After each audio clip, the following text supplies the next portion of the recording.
Did you know that on the cold morning of May 19th, 1536, inside the grim walls of the Tower of London, there existed a very public theatre of execution, and the star of this morbid show was none other than Anne Boleyn, mother of the future, Queen Elizabeth I, and victim of circumstance. Now, as history tells us, her demise came unjustly, but what is less known is the fascinating story behind her clothing, and why she chose to wear a very particular outfit on that fateful day. You see, she made a conscious decision to wear a certain kind of dress that spoke volumes about her identity, her dignity, and her final acceptance of her fate. Now, throughout history, people have donned their finest garments on their wedding days, coronations, or other momentous occasions, but Anne's case was different. She put on a grand performance in her final moments, a fashion statement of sorts that has echoed through time. And it wasn't just any dress. It was a carefully constructed ensemble, one that sent a powerful message about who she was and how she wanted to be remembered. As Anne stood before the executioner's block, her clothes told a story without making a sound. They whispered tales of mourning, loyalty, courage, and defiance.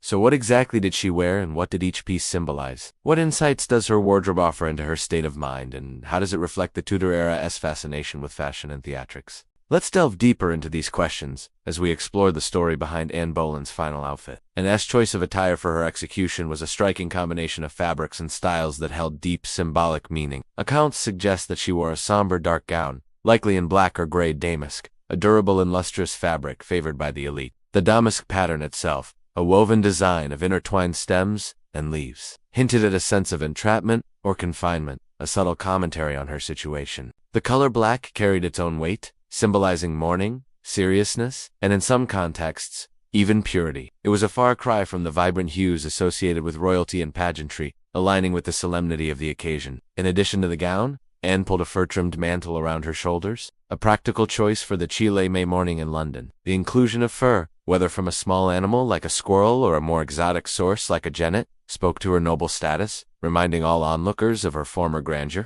This detail humanizes Anne, showcasing a level of thoughtfulness, even in the face of imminent death. The final piece of her ensemble was an unexpected one, a white linen cap in place of the traditional hood. This departure from custom offered a surprising pop against the otherwise dark outfit. The simplicity of the linen contrasted with the heaviness of the damask gown, providing a visual counterpoint. White, often associated with purity, innocence, and even the Virgin Mary, took on a layer of complexity in this context. It could be seen as a symbol of Anne's desire to present herself as blameless amidst the turmoil of her final hours. Now, as we decipher the meaning behind each garment, it's essential to consider them as a cohesive whole. Anne's execution attire wasn't a random assortment of somber pieces. It was a deliberate choice to align herself with tradition and sobriety. By opting for the timeless English gable hood over the more fashionable French hood, she visually linked herself to a long line of English queens. This deliberate act of symbolic alignment showcased her deep understanding of the power of visual communication. So what can we learn about Anne's state of mind and character from her final outfit? First,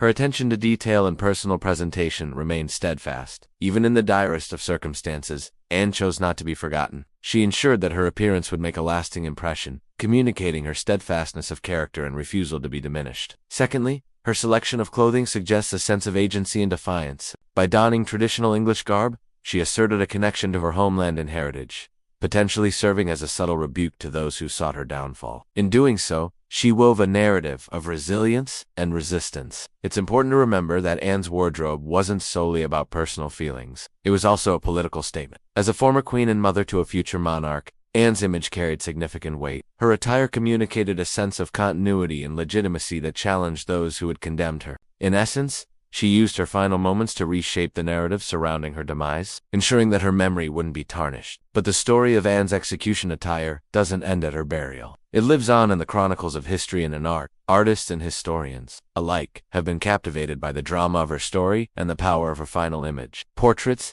paintings, and fictional accounts have immortalized her, sometimes perpetuating inaccuracies in the process. One of the most enduring images of Anne's execution comes from a painting by Paul van Sommer, completed around 1650, depicting her calmly awaiting her fate. This iconic portrayal showcases Anne in a black gown with a white ruff at her neck, aligning with contemporary descriptions. However, the absence of a hood or mantle adds a layer of mystery, leaving viewers to wonder about the full scope of her attire. Such artistic license, while captivating, also highlights the gaps in historical documentation. On the other hand, film and cinematic interpretations have taken creative liberties with Anne's wardrobe, often prioritizing dramatic effect over historical accuracy. For instance, in the 1969 film, Anne of the Thousand Days. Anne is portrayed in a striking crimson gown as she awaits execution. This dramatic departure from somber tones aims to emphasize the tragedy of her fate. However, such a vibrant color clashes with the historical accounts, offering a fictionalized glimpse into Anne's psyche rather than a faithful representation. Delving into the world of fashion and textiles in Tudor England reveals just how much thought and symbolism went into Anne's final outfit. Each piece of clothing,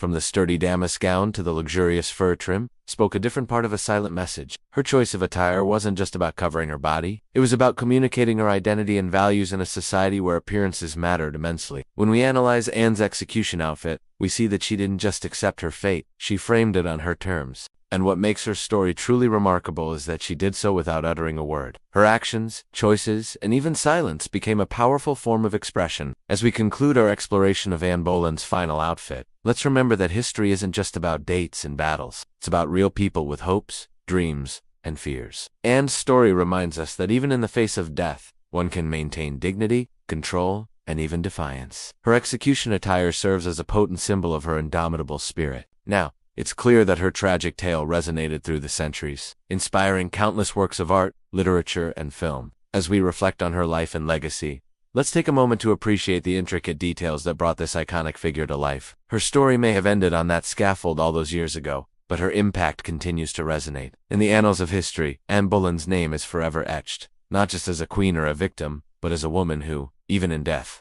commanded respect and left an indelible mark on the world. So the next time you find yourself contemplating the complexities of history, remember the woman who dared to defy the odds and who, in her final moments, taught us a timeless lesson in quiet, strength, and resilience. Thank you for joining me today. If you enjoyed this journey through time, please like this video and share your thoughts below. Your comments are the threads that weave our shared tapestry of knowledge. Together, let's keep the stories alive and history's lessons ever relevant. Until next time, stay curious, stay engaged, and never stop exploring the wonders of our shared past.